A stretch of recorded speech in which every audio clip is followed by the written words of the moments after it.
எல்லாருக்கும் வணக்கம். Welcome to இன்னைக்கு ஸ்பெஷல். இன்னைக்கு நம்ம பார்க்க போகிற சமையல் வாழைக்காய் வறுவல். ஒரு வாழைக்காய் தோல் சேவி நம்ம இந்த மாதிரி மெலிசாக அரிஞ்சு வச்சுருக்கோம். வாஷ் பண்ணிவிட்டு கழுவிட்டு வச்சுருக்கேன். இதிலே நம்ம மசாலா போட்டுக்கலாம். ஒரு ஸ்பூன் வீட்டு மிளகாத்தூளுங்க, ஸ்பூன் இஞ்சி பூண்டு விழுது, 4 spoon garam masala, 4 spoon salt உப்பு. இதை பாருங்கள். இப்போ இது எல்லாத்தையும் சேர்த்து மிக்ஸ் பண்ணிக்கலாம். மிக்ஸ் பண்ணிவிட்டு அப்புறம் கொஞ்சம் லைட்டாக தண்ணி ஊற்றிக்கலாம். கொஞ்சமாக தண்ணி தெளிச்சுங்க. தெளிச்சுட்டு மிக்ஸ் பண்ணிக்கோங்க. இதை நம்ம ஒரு 5 நிமிஷம் ஊறட்டும். மூடி போட்டு ஊற வச்சிடலாம். இப்போ 5 நிமிஷம் நல்லா ஊறிடுச்சுங்க. இப்போ நம்ம ஒரு தவா வச்சு மீன் வறுக்கிற மாதிரி வறுத்துக்கலாம். வாங்க பார்க்கலாம். தவாவில் ஒரு 2 கரண்டி எண்ணெய் ஊற்றிக்கலாம்.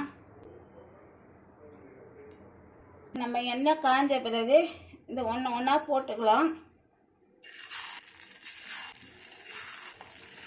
இந்த மாதிரி வறுத்தீங்கனாக்கா ரொம்ப டேஸ்ட்டாக இருக்குங்க வாழைக்காய் பொரிய வறுவல். இது சாப்பாட்டுக்கு லஞ்ச் டைமுக்கும் நம்ம செய்து கொடுத்து அனுப்பலாம். இது வறுக்கும் போதே நல்லா வாசனையாக இருக்குங்க. நம்ம கரம் மசாலா, இஞ்சி பூண்டு விழுது இதெல்லாம் போட்டு இருக்கிறதுனால ரொம்ப கமகமான வாசனையாக இருக்கும். சாப்பிட்றதுக்கும் ரொம்ப நல்லா அருமையாக இருக்கும். மீன் வறுக்கிற மாதிரியே வரங்க.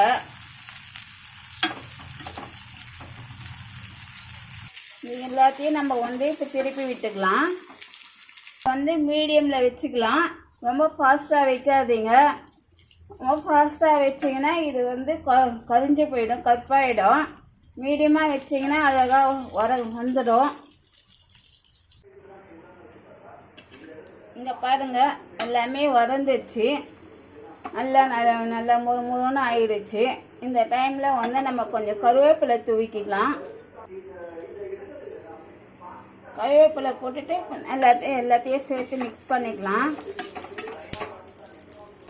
இது சாம்பார் சாதத்துக்கு, ரசத்துக்கு, தயிர் சாதத்துக்கு, லெமன் சாதத்துக்கு எல்லாத்துக்குமே சாப்பிட்லாங்க. இது ரொம்ப டேஸ்டாக இருக்கும். உங்கள் வீட்டிலே நீங்கள் செய்து பாருங்கள். உங்களுக்கு பிடிச்சிருந்தா லைக் பண்ணுங்கள், ஷேர் பண்ணுங்கள், சப்ஸ்கிரைப் பண்ணுங்கள். தேங்க்யூ.